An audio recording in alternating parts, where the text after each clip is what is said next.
তুমি ধরা, কারণ গলার ভিতরে অপারেশন আছে, সেই জন্য আমি অনেক জায়গায় বলতে যাই না।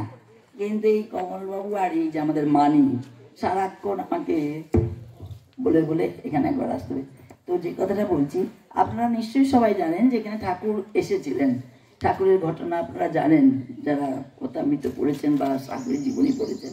সেই জন্য আমি বললাম, এই মাত্রকে নিয়ে এলাম যে চলো, ও তো ভালো করে বাংলাটাও বলতে একটু অসুবিধা হয় বলে আমি বললাম কি আছে, ওখানে গিয়ে একটু ঠাকুরের কথামৃত তুমি পাঠ করবে, কারণ ঠাকুর এখানে এসেছিলেন। তাই একটু আগে বললেন যে আমি এসে এখানে খুব ধন্য করেছি, না বরং আমরা এসে খুব ধন্য হয়েছি। এখানে এত সুন্দর, মানে ঢোকা মাত্রই ঠাকুরের ঘটনা প্রত্যেকের মনে পড়বে যারা জানেন, এবং সেই পরিবেশ আপনা থেকে এখানে সৃষ্টি আছে, কাউকে আলাদা করে তৈরি করতে হবে না। তা আগে কথামৃত দিয়ে তাই আরম্ভ করব।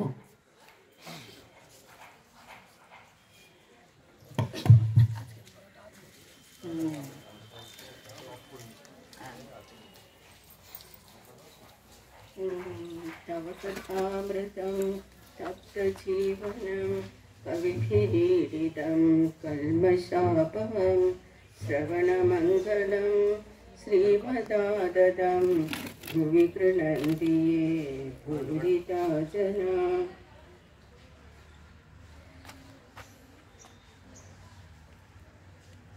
ঠাকুর শ্রীরামকৃষ্ণ ভক্তদের সঙ্গে কথা বলছেন।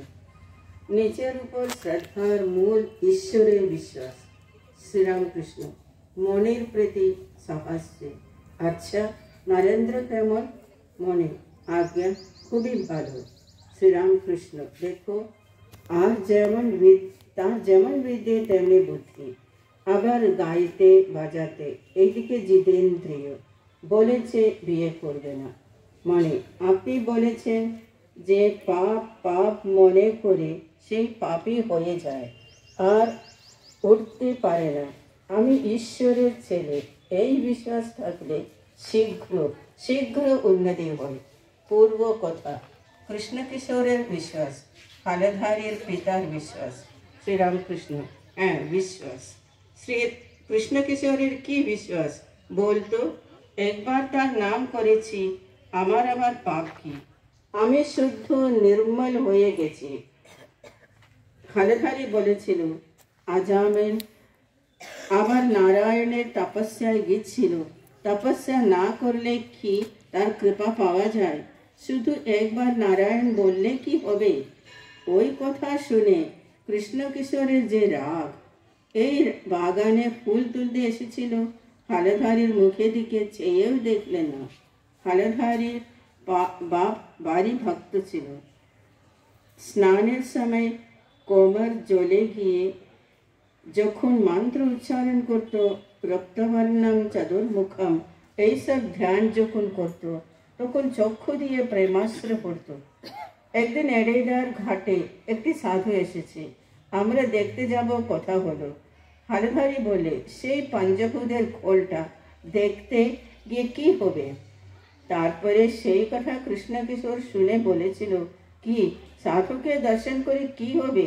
এই কথা বললে, যে কৃষ্ণ নাম করে বা রাম নাম করে তার চিন্ময় দেহ হয়, তার সে সব চিন্ময় দেখে, চিন্ময় শ্যাম, চিন্ময় ধাম।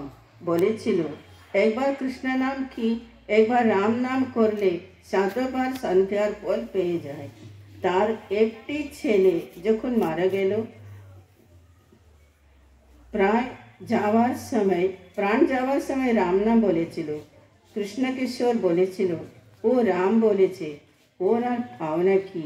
তবে মাঝে মাঝে একবার কান্ত পুত্র সুখী। বৃন্দাবনে জলতৃষ্ণা পেয়েছে, মুচিকে বললে তুই বল শিব, সে শিব নাম করে জল তুলে দিলে। আমন আচারী ব্রাহ্মণ, সেই জল খেলে। কি বিশ্বাস নাই, অথচ পূজা জপ সন্ধ্যাদি কর্ম করছে, তাতে কিছুই হয় না। কি বল? মনে আজ্ঞা হ্যাঁ। শ্রীরামকৃষ্ণ সাহস্যে গঙ্গার ঘাটে নাইতে এসেছে, দেখেছি।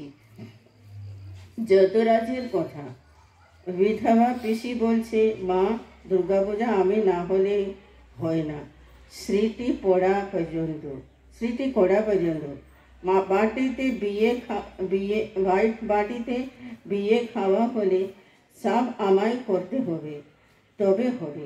এই ফুল সাইজের জোগাড় খয়েরের বাগানটি পর্যন্ত, মানে আগে এদেরই বা দোষ কি নিয়ে থাকে? শ্রীরামকৃষ্ণ। ছাদের উপর ঠাকুরঘর, নারায়ণ পূজা হচ্ছে, পূজার নৈবেদ্য, চন্দন ঘোষা এইসব হচ্ছে, কিন্তু ঈশ্বরের কথা একটিও নেই। কি রাঁধতে হবে? আজ বাজারে কিছু ভালো পেল না, কাল অমুক ব্যঞ্জনটি বেশ হয়েছিল।